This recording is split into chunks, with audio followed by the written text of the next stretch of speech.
Today, we're going to get in deep on free speech with Harmeet Dhillon. Harmeet is the managing partner at Dhillon Law. It's spelled Dhillon, focusing on commercial litigation, election law, First Amendment rights, and First Amendment will be our deep dive today. You can follow her at dhillonlaw.com, Dhillon again. You can, I think, see her sweaters there, which we'll talk about that in a second. Her platform is Dhillon Law, and also you're going to have to follow me on this one, PNJABAN. We'll talk about that. Dhillon, Harmeet has been one of the most diligent champions of doing God's work for free a lot of the time here in the state of California, pushing back on the excesses here and now on the national stage. She'll tell you about that. We'll get into it all after this. Our laws, as it pertains to substances, are draconian and bizarre. The psychopaths start this way. He was an alcoholic because of social media and pornography, PTSD, love addiction, fentanyl and heroin. Ridiculous. I'm a doctor, for sake. Where the hell do you think I learned that? I'm just saying, you go to treatment before you kill people. I am a clinician. I observe things about these chemicals. Let's just deal with what's real. We used to get these calls on Loveline all the time. Educate adolescents and to prevent and to treat. If you have trouble you can't stop and you want to help stop it, I can help. I got a lot to say. I got a lot more to say.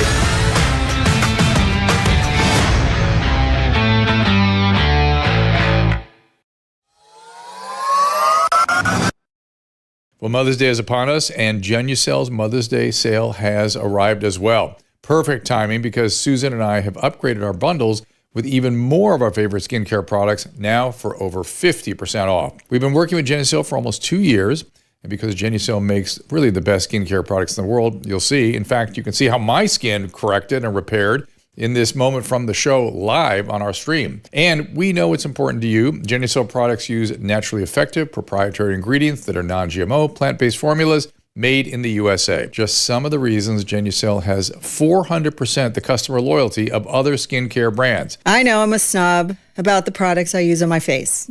Everybody knows it. Every time I go to the dermatologist's office, they're just rows and rows of different creams. And then when I get to the counter, they're overpriced. All kinds of products that you can all find at Genucel.com. For now until Mother's Day, order Susan's Essentials package to get her favorite Ultra Retinol and Vitamin C serum, as well as other skincare must-haves. Order right now at Genucel.com/Drew and get a free luxury spa box that includes their incredible neck treatment, a free gift, plus free shipping. That is Genucel.com/Drew, GENUCEL.com/DREW. As I said, Harmeet is the managing partner at Dhillon Law, Dhillon. You can follow her. I'm gonna make sure I'm getting her X platform correct, but I know you can do it at dhillonlaw.com. And we're going to talk about hate speech and what's going on the college campuses, but I got a few things I want to get into first. Please welcome Harmeet Dhillon. Hey there. Hi, thanks for having me. Thank you. You betcha. So first, I got a couple things before we get into the First Amendment issues. Am I getting your main X platform correct? PNJABAN? Yes, it's actually named after my license plate of my dearly departed Jaguar. And it's a shortened version of a woman from Punjab. So I was born in Punjab, India as a small child and came to the United States. And so it's sort of a hearkening back to my heritage. Got it. I figure it was something like that. I just am too sort of culturally ignorant to kind of place it. And I apologize for that. And then DhillonLaw.com. And who knew, by the way, I was going to say, who knew that Twitter was going to take off? So I picked a random name and now I'm stuck with it. Yeah. Listen, I did that with my email address and I've still have the same random email address. So people are always like, what's the numbers mean? I'm like, I didn't know what an email was at the time. But I want to give you a chance to talk about your passion very quickly, sweaters. Yeah, so I'm wearing one. I use knitting as a kind of form of therapy and helps me wind down in the evening because all day I'm fighting with people and threatening people and creating drama in my legal world. And the knitting is very calming. And at the end of the day, I have sweaters. So my husband has about a dozen sweaters I've made for him, and I've got about 40 of them now. And so it's become a passion and a hobby and a way to be creative. So you don't actually, people can't purchase your sweaters or anything. It just stays home, yeah? Absolutely not. Only my immediate relatives and I enjoy the sweaters. And so you'll notice that she overachieves on that front also. These are not simple sweaters. These are not just basic sweaters or hoodies or something. These are elaborate patterns. And I've seen you at work. I don't know if you bring your work a lot of places. So congratulations on excelling there as well. I just saw a tweet you put out about voter registration of non-citizens. Tell me about that. Yeah, so what we're seeing, this was odd because it comes from a red state of South Carolina. And what we're seeing is, of course, all of these quote unquote refugees being dumped in American cities throughout the country. And this form showed that these people were being given a opportunity with their signing up for IDs to register to vote. And they check yes or no. Are you opting out? Nowhere on this form are they being told that if you register to vote as a non-citizen, you're committing a federal crime.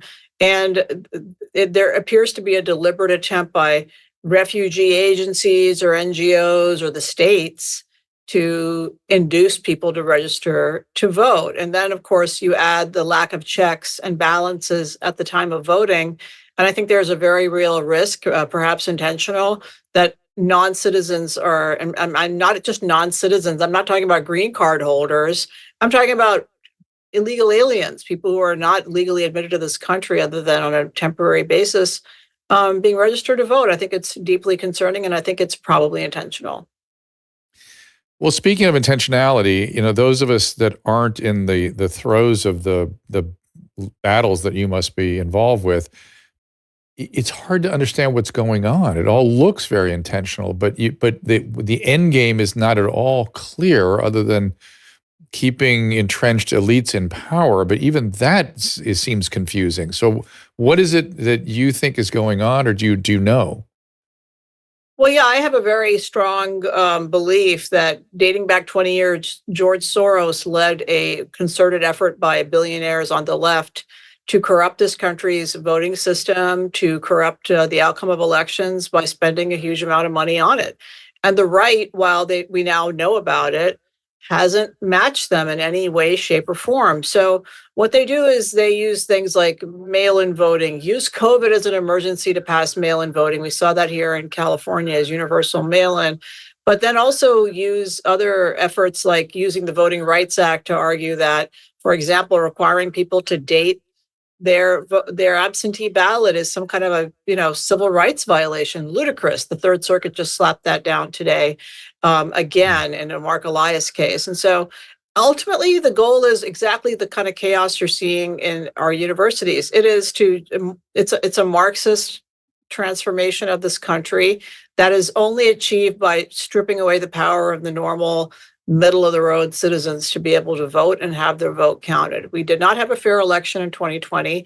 And I would argue we haven't had fair elections for some time. And we know this here in California, we've gotten used to it. But I mean, South Carolina, are you kidding me? Georgia, that is what's happening in this country. And every time you shut down one of their avenues, like Zuckerbucks has been shut down systematically in numerous states, they come up with other ways and you don't know about it until too late, because my party, the Republican Party, is a feckless mess when it comes to being organized and fighting this. What do you recommend in response, other than First of all, money? And by the way, really quick before you end, I'm just flashing onto a video I saw of Soros saying that he has a God complex and that he was young, it was really bad, but it's gotten better now because he can actually act like God with his money. Which was astonishing. I mean, that's psychopathy. That's evil science. Evil doctor taking over the world. That is any science fiction would have that character in it. Well, but he is the leader of a movement. He's not alone. It's easy to demagogue George Soros. He just kicked it off. Today, there are dozens and dozens of Democrat billionaires who reliably write big checks to PACs and get the biggest goofballs elected. Now, I mean, John Fetterman has been a pleasant surprise in some of his pronouncements recently, but the idea that John Fetterman would win a fair election in Pennsylvania, no way. That only happens with a corrupt system and excess money. So it is necessary, but not sufficient for the right to match that money with our own money. But then we have to get rid of the corruption in the consultant classes and all of that, all the reasons that I cited when I ran for RNC chair. I think those remain problems in the party. So let's go on to the campuses and talk about the limitations of free speech. I am we had a little piece rolled in before we went live here. I don't know if you saw my comments on that, Harmeet, but I want to defend people's rights to say whatever, the most abhorrent stuff, but there are still limitations on free speech. And I don't understand why, on one hand, we have people being censored, and on the other hand, where people's free speech rights are being defended, they're actually hurting other people. What's going on here? Well, what's so funny is I'm having flashbacks as I'm watching what's happening on TV to the 1980s at Dartmouth, where I was one of the conservative students pushing back on mobs of students doing the exact same thing. Back then, it was liberation theology, and it was divestment from companies that did business in South Africa. We had the same stuff: occupy the dean's office, put shanties on the green, et cetera, et cetera. And the goal is they're like toddlers. They're getting attention for their pet idea to the exclusion of other people's ability to do what they want. So I think that's the real problem. I agree with you that students should have the right to free speech. They can put on their keffiyehs and demonstrate all day long, but their free speech ends when they prevent other students from attending the classes they paid for, when they violently threaten people, when they effectively shut down the campus from operation. That is when the campus police and a good, well-organized university should be called in to drag them off to, cool off in a cooling tank, or the police or the National Guard. When you see a Jewish student being prevented from attending class at UCLA in California, where you're in my tax dollars, subsidize that institution, just because he's a Jew, people should be arrested for that. And that is beyond free speech. That is obstruction. That is violence and false arrest and so many other things. And it is not protected by the Constitution. And bordering on hate and certainly racist. But what I don't understand, let's try to, I'd like to understand where the line is. I personally believe that my ability to drive down the freeway or across the Golden Gate Bridge, I'm a doctor, the people will be harmed potentially. I'm not saying necessarily, but potentially. They ought to be instantly removed from that spot. They can go off the freeway immediately and keep going, but they instantly should be taken off, obstructing the normal conduct of people's lives and businesses. Do you agree? Well, absolutely. So let me give you an example. I got a notice here in San Francisco that there are going to be a number of street closures tomorrow in San Francisco for protests involving this very issue. And when you're going to be obstructing roads and so forth, the general rule under the First Amendment is you have to get a permit to do that. And there has to be other ways for people to get around. That doesn't work with bridges. In fact, I believe there's one incident of somebody who's was waiting for a transplant organ, and that was blocked. Yep. They had to lose their ability to have that transplant just a month ago here in San Francisco. And so, well, no, why isn't that murder? That. Why isn't that attempted murder? It should be attempted murder. It's gross straight out. Negligence at a minimum. But it's so easy. It's so clear.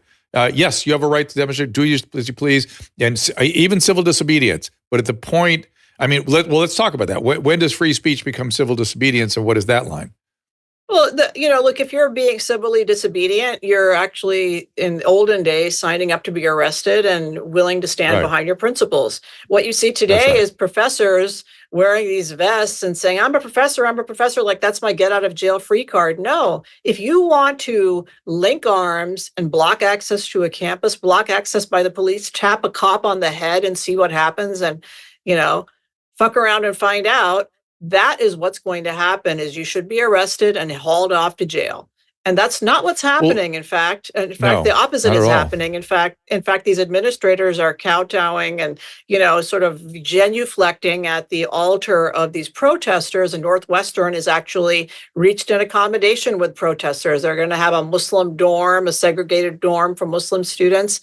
And they're going to explore divestment from companies that do business in Israel, so that the terrorists win. I think these students are little terrorists. They're terrorizing Jewish students, and they're terrorizing everybody who wants to get an education at that campus. And that is not permitted by the First Amendment. Waving signs, making yourself heard on a public campus, by the way, you can do that in protected areas. You can do that in certain areas, but a campus is not an open free speech zone. And neither are government buildings necessarily. So your rights stop at the point at which you make it impossible for the building's intended purpose to be effectuated. So if you're blocking access, you're beyond the First Amendment. If you're shouting loudly, that's protected by the First Amendment within reason.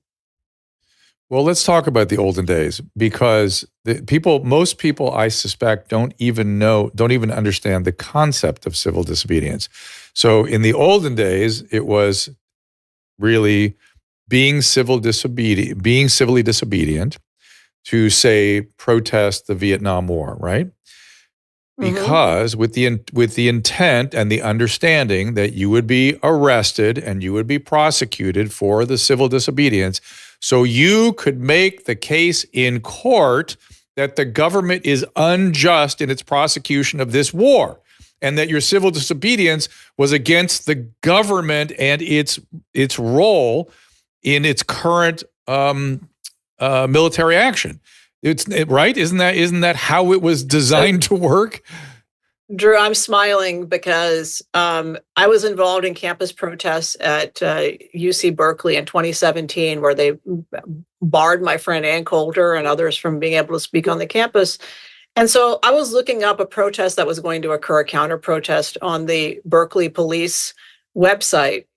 And the Berkeley police website at that time had a menu. And if you were going to have a protest, you could apply for your permit online, but you could also apply for a symbolic arrest. You could literally have the cops symbolically arrest you for cameras and then release you out back. And so what's happening today is these people are being arrested. San Francisco has a new DA. There's a new DA in town, and she's arresting people.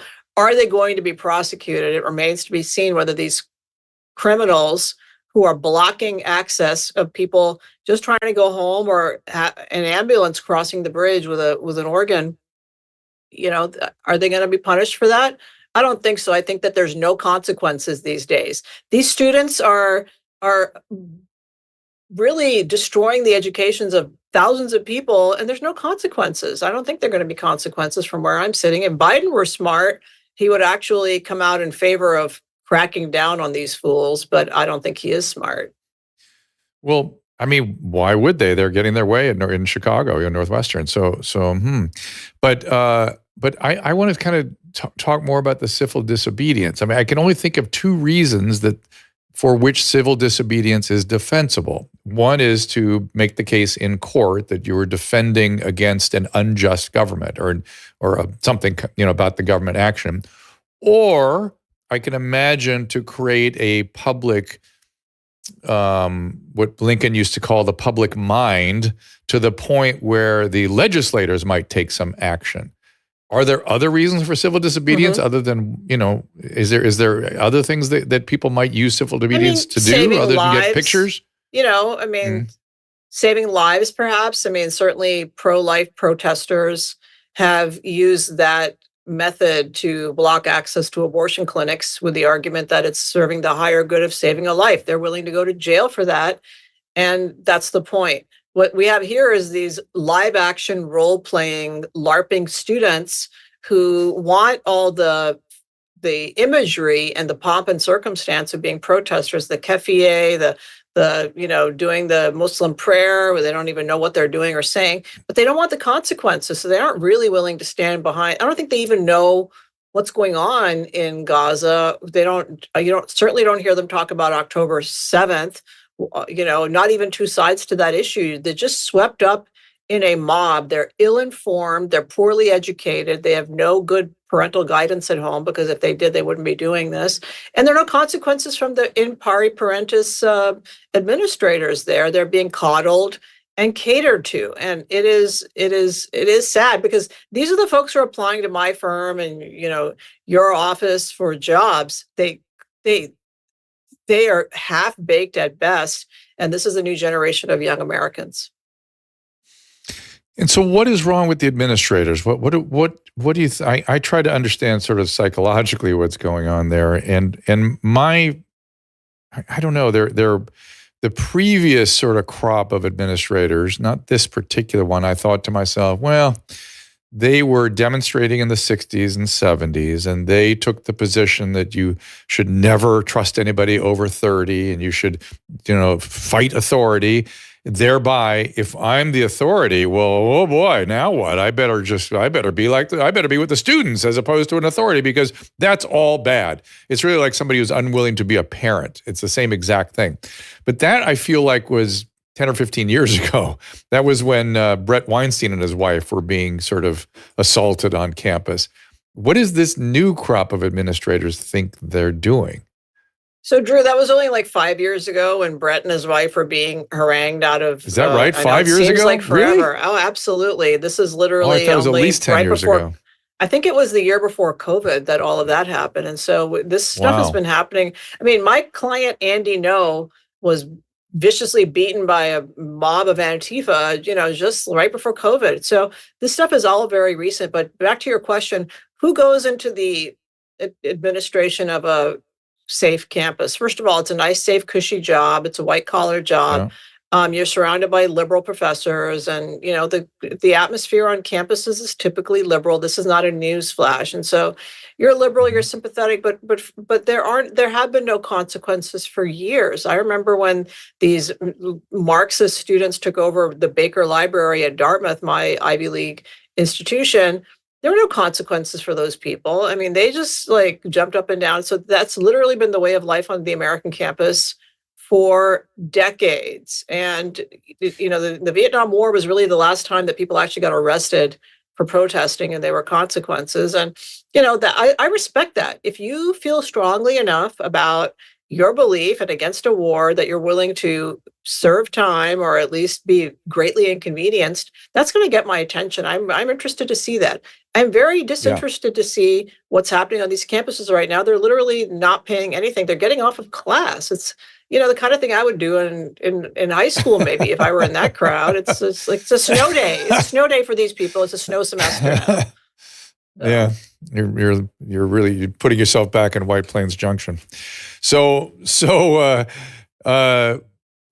we had a similar apartheid demonstration when I was in college, where they took over the administration. I never heard the word apartheid before, so I feel like, well, that was good. They raised my awareness of something awful, and I had no idea what they were talking about. But the odd thing, as I sort of watched these things develop, the student speakers that got up were so terrible and just kept going, just think, just use your head and think about things. And I'm like, okay, got it. You're an institution where critical thought is sort of the whole point of this all. It was terrible. And within 24 hours, there was the whole place with canvassed with these outsiders with books and pamphlets about Marxism and communism and about political movements. But I was, where did these guys come from? How did they even find out about this? I was down the road from you at Amherst College, and I'm not even sure if this was years before, but it was same stuff. And probably the same and the college, same era, actually. Yeah, I think this is the apartheid was happening at that time. But I had the same story at Dartmouth. I actually got my start as a journalist, a college journalist at Dartmouth, when the organizers of this takeover on my campus were speaking to each other in Hindi, of all things. And I actually, understood what they were saying because I speak Punjabi. And they were Marxists from India. Prominent sons of prominent Marxist politicians in India were organizing this thing in the United States. And so it is Marxism, and this is just the flavor du jour of it. I think that this is well funded, not by supporters of Hamas, but it is well funded by destablers of the United States, because this is the most convenient vogue issue. Students are stupid and easily led. And it'll be some other issue next year. Whatever's in the news, they're going to seize on it and use that to destabilize the campuses. Terrorizing Jews is a positive side effect for these people. That's it. It's an old playbook, it seems like, right? It certainly seems like a common thing. So I got to take a little break here. I want to talk more about the destabilizing and what you think that's all about and what can be done about it.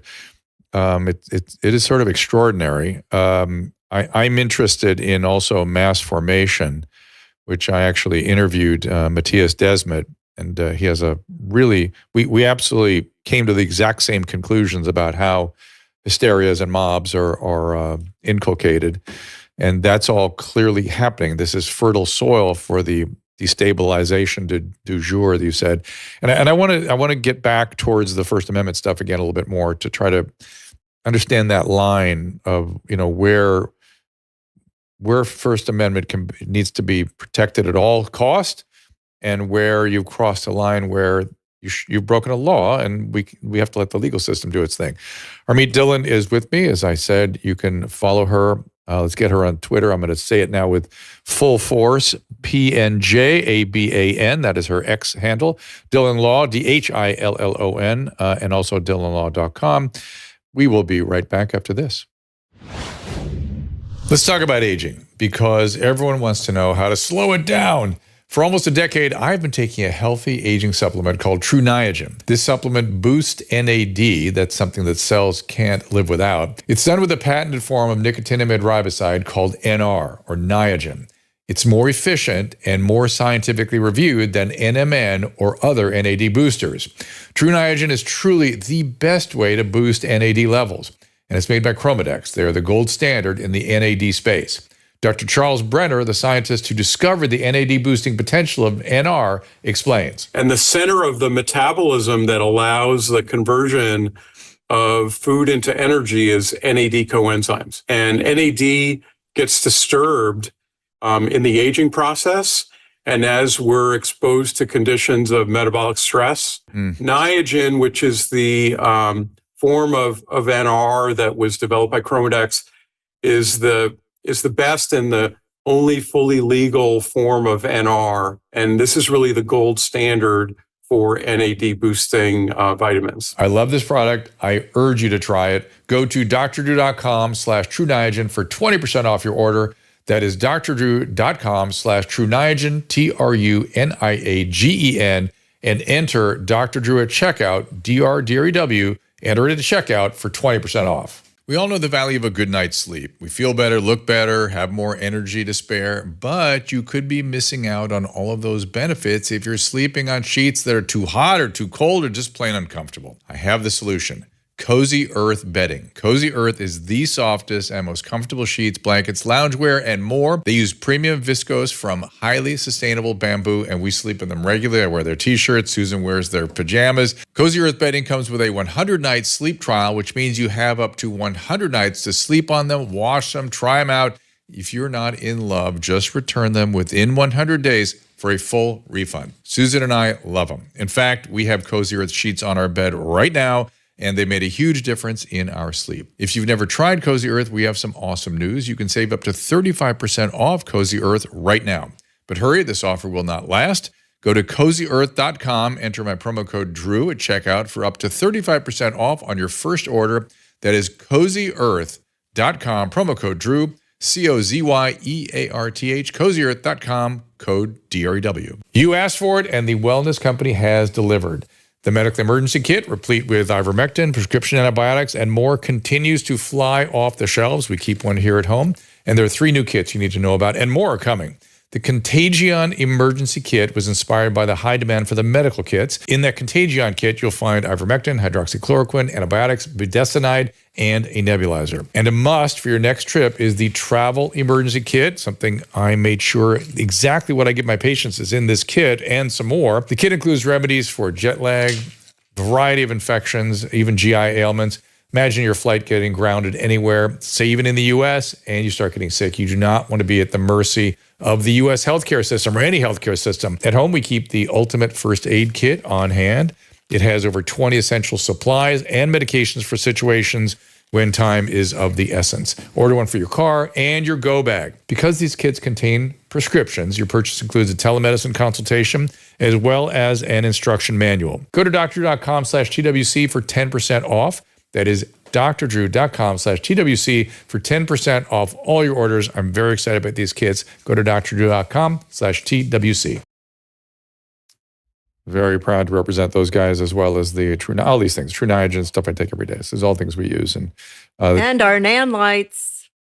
oh yeah, the NAN lights too. I always forget to mention all the color you see behind me and the lighting we've had arranged here now is professional lighting by NAN Light. They've been amazing.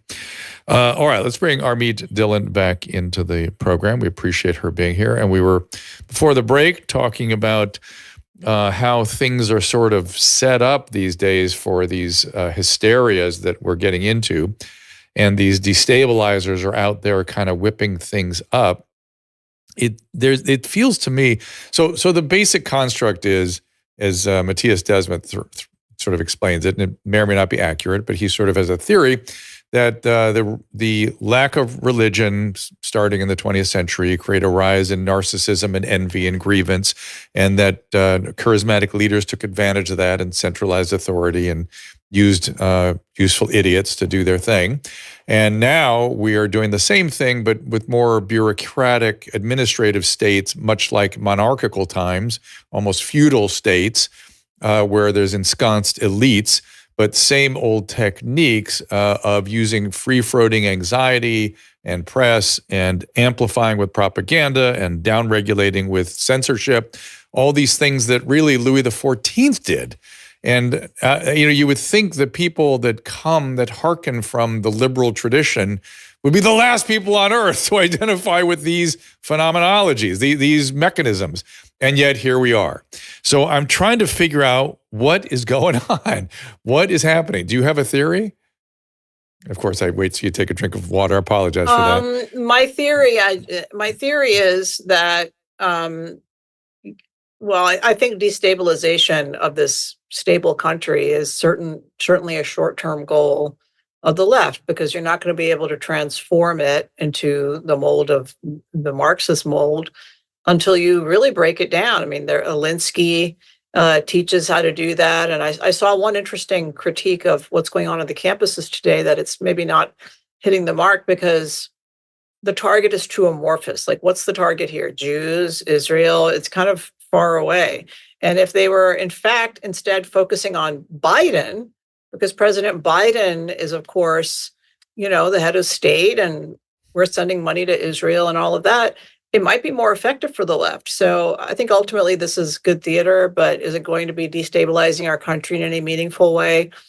This isn't, but corrupting our elections is, to the point where a lot of citizens feel discouraged about voting, and citizen apathy and the rising economic cost of living in this country is creating an underclass, a disaffected class of people who might be more susceptible to this Marxist teaching. If you make people hungry and angry, they're going to be more susceptible to joining your movement, your Marxist movement. And so I do think Marxism is behind this. I mean, I've given a couple of speeches recently about a different aspect of what you talked about at the beginning of that comment. I think paganism is really on the rise in this country. And if you think about worshiping transgenderism as a form of paganism, that has been elevated to a state religion. President Biden's recent rules in education and the EEOC's recent pronouncements on these issues show that now we're supposed to worship people's delusional choices and elevate them. I mean, there are flags over this. You're going to get punished in your workplace if you don't use the right pronouns. You're going to get punished in business if you don't use the right pronouns. You could lose your ability to go to that campus if you don't use the right pronouns. So I think this is all different ways of Marxist attempts to destabilize this country and eliminate it as a democracy and republic and remake it into this liberal ideal. It hasn't, of course, ever worked in any society in the world. And yet these billionaires with their utopian visions, the George Soroses, I think that's what they want to see happen in this country, because what we have had traditionally at this country is a very conservative, really family-oriented, stable country. Transition of power is stable. Elections are fair. People believe in that. The family is the respected unit. But I have to say, Dr. Drew, and I talk about what I see in the schools, what happened during COVID, we learned about the amount of infiltration and corruption happening in our schools, about these blue-haired and rainbow-haired teachers really pushing transgenderism on these vulnerable students. This rot goes a lot deeper than what just people of my age group have seen with our own two eyes recently. There's a whole generation of indoctrinated young people in this country, and unwinding that is going to be a significant cultural and social challenge. I understand that the generation behind is sort of looking at all this and will have none of it, or at least very little of it. And I do remember I was the generation behind the hippie generation. And I remember being in high school and being surrounded by all that and looking at it and going, what is wrong with these people? Like we had a completely, we just sort of moved on, but we weren't going to do that, you know? And I'm wondering if there's going to be, that's how the 80s happened. You know, I'm wondering if there's going to be any sort of, not backlash, but any evolution. If there are, the problem is, well, in a weird way, you mentioned COVID. In a weird way, COVID did us a great service, right? It laid bare forces that were at work. And again, not to keep harping on this mass formation idea, but his theory is that about 70% of people are just trying to get along, just trying to get along to go along. That's right. And that's right. And those 70%, my buddy Adam Carolla calls them the pussies and the sheeps. He was yelling at them all through COVID. Why are you people complying? Yes, 20% are evangelists. They are, something's not right there, but okay, good for them. But why are the rest of you going along with this? And I think the fact that that 70% did go along with it, it proved so harmful, hurt so many people, that people are not so prone to that kind of manipulation, at least with the same hysteria that was going on during COVID. Do you agree with that? I don't know. So we live in California, but I travel all over the country. I gave a speech in Wyoming the other day, and in Wyoming, you know, nobody was wearing a mask, literally, at the event I was at.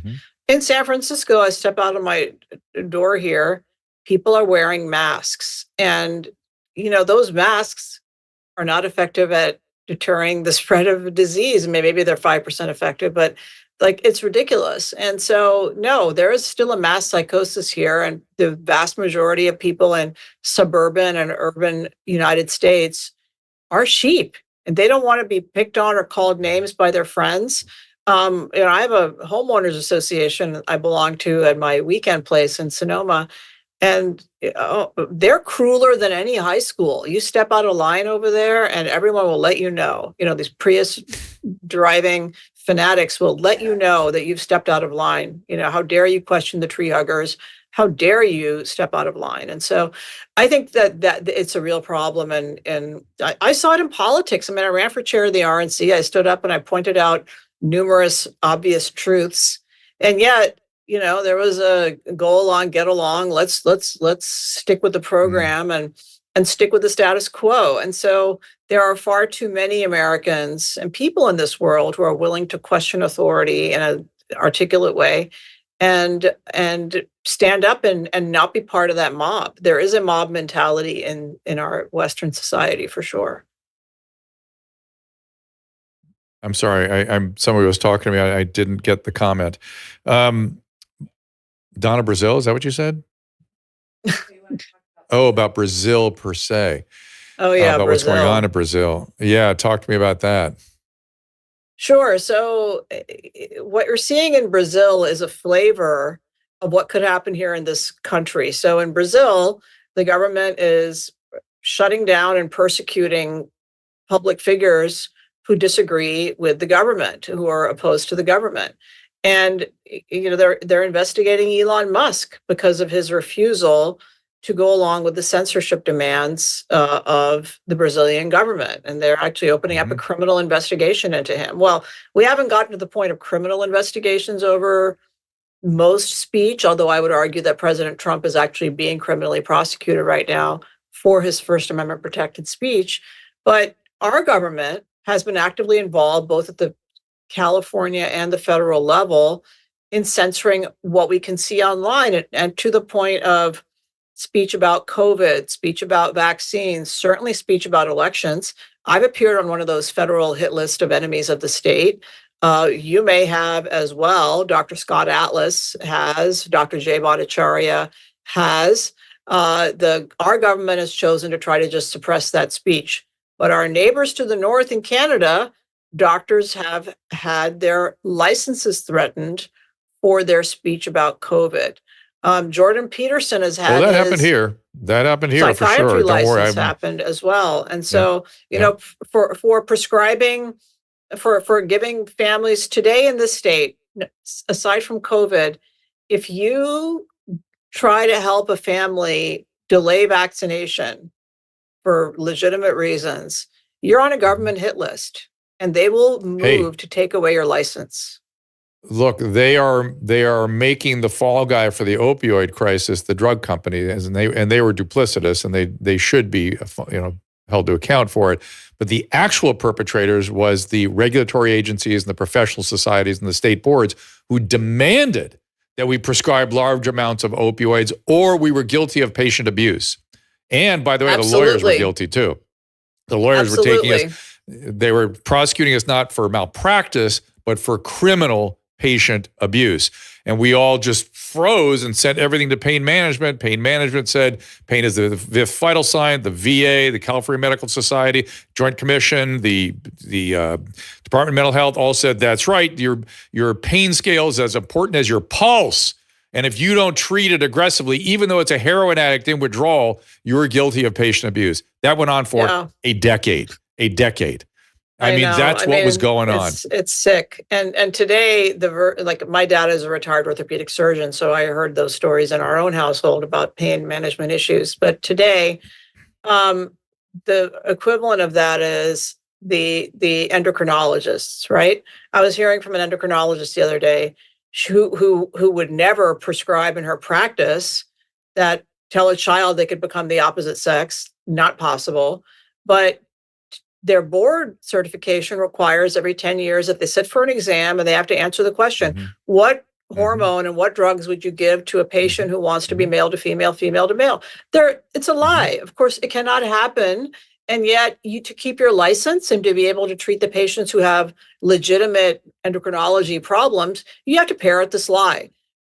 Students in medical schools today, as you know, have to parrot every transgender lie. And I'm representing in court 3 young women, now adults, but they were children when California and Nebraska doctors cut off their healthy tissue. So when the medical industry is perpetrating lies, when the legal industry is perpetrating lies, when the once respected pillars of society, science and law enforcement and government are parroting lies, naturally, poorly informed or, simply harried Americans are going to follow those authority figures, and they're the ones leading us down this wrong path, an absolutely wrong direction. And it may be irretrievable in some ways, but some of us are jumping up and down and shouting about it. And, those are the ones getting persecuted and prosecuted. So we really are the ones paying for our views.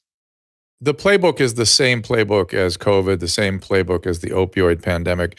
There is a few, like in the case of COVID, you had Deborah Birx, you have an evangelizing physician for a cause, lockdown. And she goes around and gets all the regulatory agencies and all the state agencies on board. This is the same thing you're seeing with this issue, which is, I don't know who I saw the opioid thing go down. I know some of those evangelizing, and people always accuse me of attacking evangelists. I'm not talking about evangelists. I'm talking about people who are evangelizing for a cause that is unclear. There's no reason to evangelize for it. I mean, you can certainly do the science and you can advocate for it and whatnot, but evangelizing, going around, and it becomes your God's work. I don't mean, again, to talk about it as a religious thing, but they feel like they are on the side of some the guys in the opioid side used to call it, this was my white hat profession. I was a hero, and I was going to eliminate pain in this country. I have all these quotes from them. I give a lecture about this. They were heroes. And look, whenever you have a scientist or a physician that becomes an evangelist for a position or a cause, you have a problem on your hands. You have something dangerous going on here. Well, I think it is a religion. Certainly this transgender stuff has risen to the level of a state religion. It has a place in the White House. It has a place in the popular culture, and it has a place in your medical office.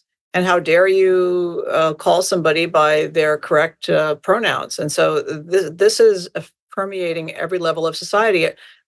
The president's administration has just ordered that every American workplace has to accommodate this mental illness as if it is normal, or we will be punished. We will be punished in the courts. And so this is a huge problem. I have a close transgender friend. A friend of mine is married to a transgender woman, and she's from a European country.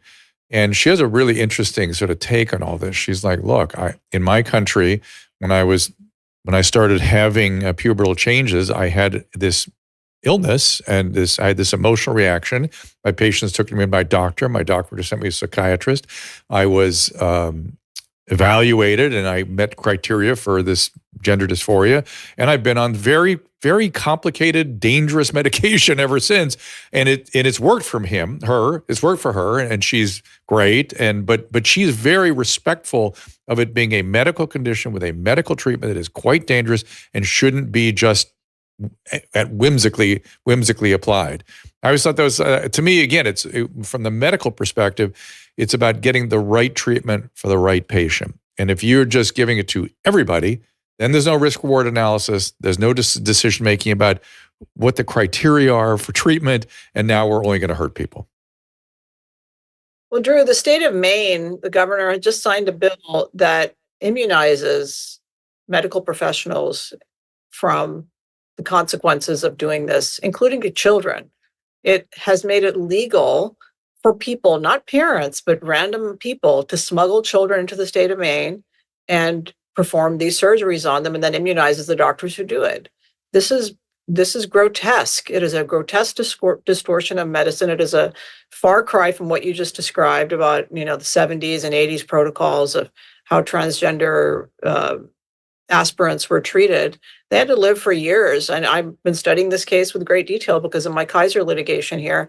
They had to live for years as the opposite sex before they were allowed to proceed with medical treatment. And so today it's like, one school counselor, one psychology appointment at Kaiser, and they'll put you on the assembly line to have your sexual organs removed. And so I think this is a huge problem. And it's more pervasive than people know. People are ashamed to talk about it, but it is a pervasive problem. It's being used in child custody.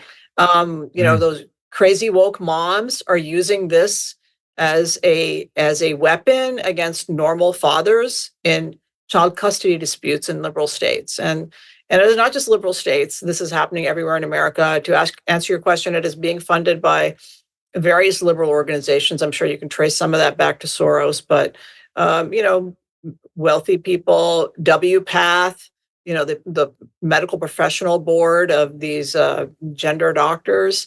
And, people aren't ashamed. They're the ones who should be getting reported to the medical boards, not the people who questioned vaccination for children or healthy adults. It should be the people who are pushing these destructive surgeries and life-destroying treatments on children, who are the ones who fellow doctors should be reporting to the medical boards. But I don't see that happening.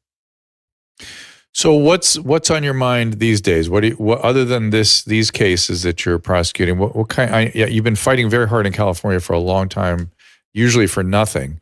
What kinds of fights are you finding yourself in these days?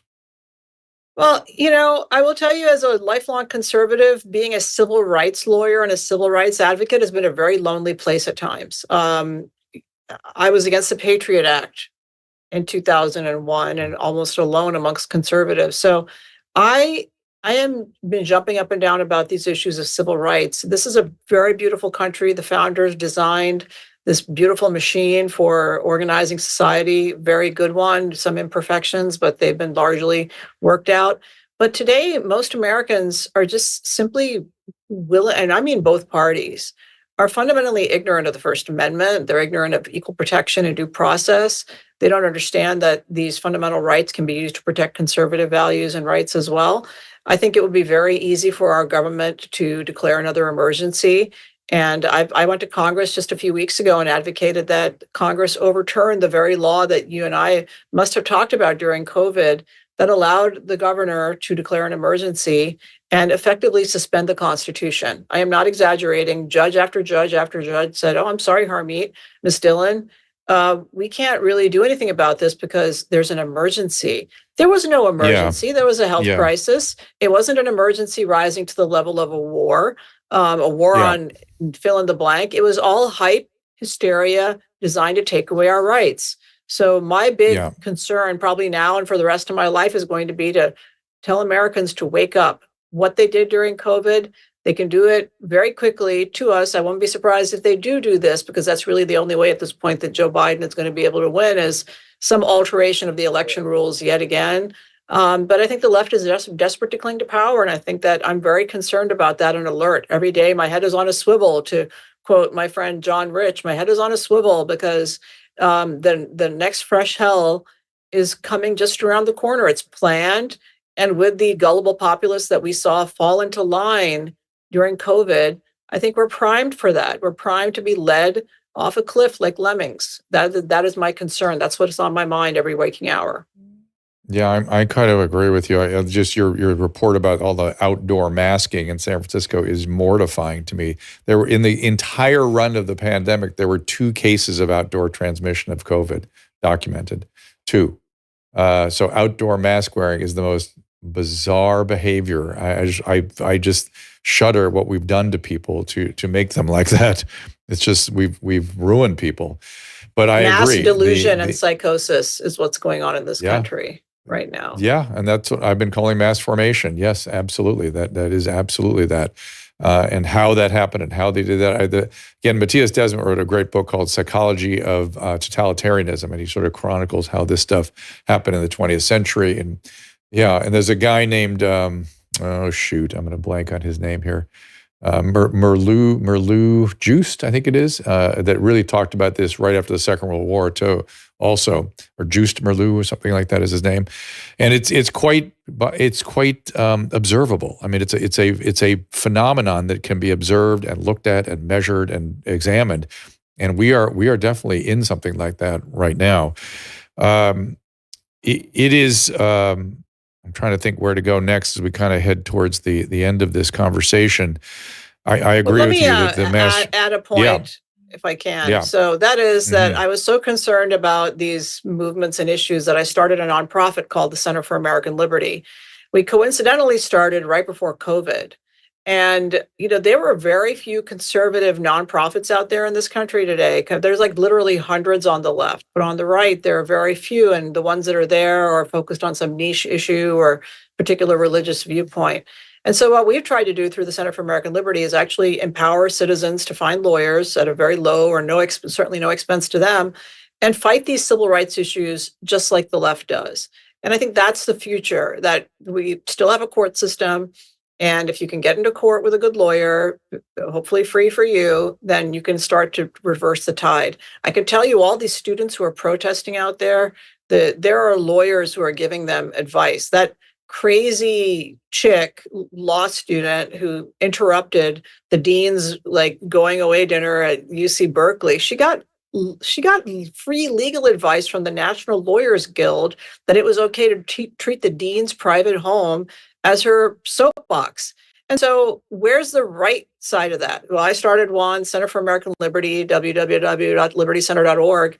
And there's I think we have a growing movement now, people becoming aware. We have Riley Gaines out there who's leading the fight to turn back these Title IX regulation reversals that are enabling men to just wipe out the feminist movement in one stroke and take the trophies of girls. So I think we are starting to wake up a little bit, but is it in time? That's the big concern for me.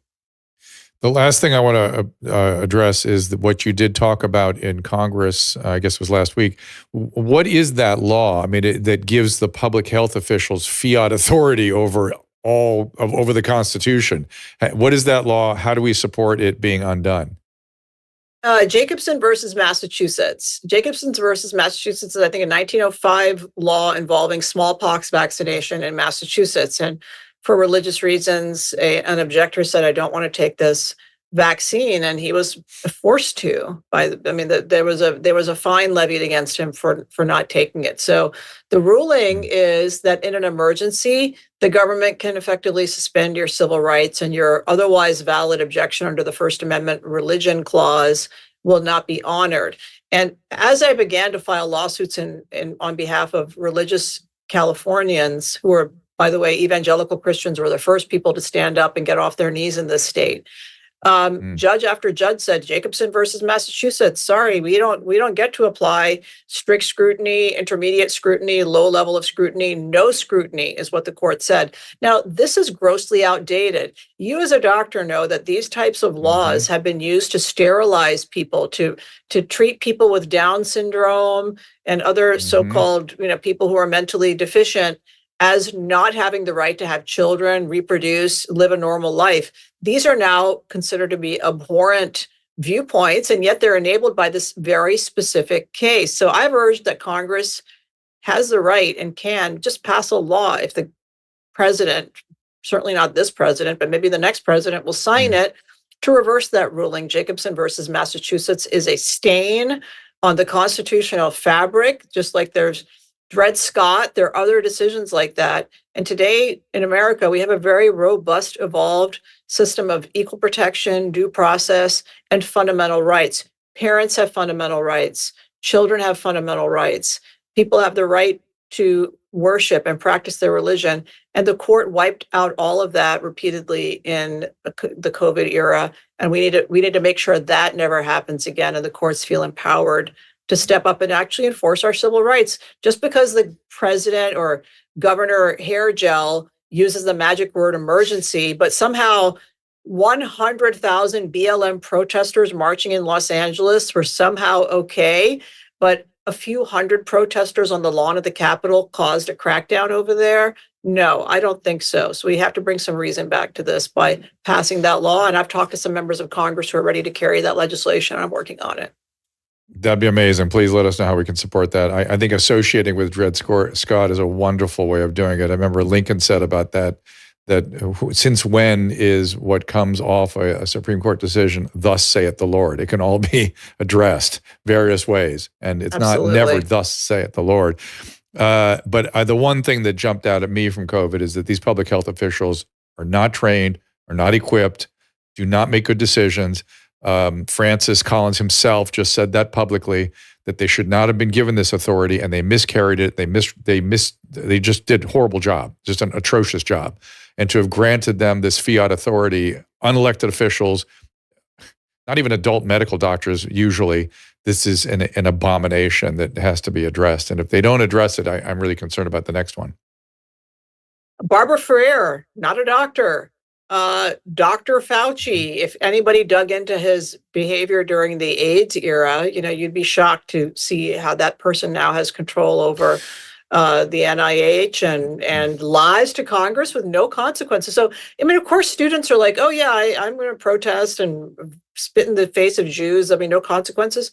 Why should there be consequences when Dr. Fauci can lie to Congress and there's no consequences there? So this terrible modeling comes from the top of society, and it's filtering all the way to the bottom.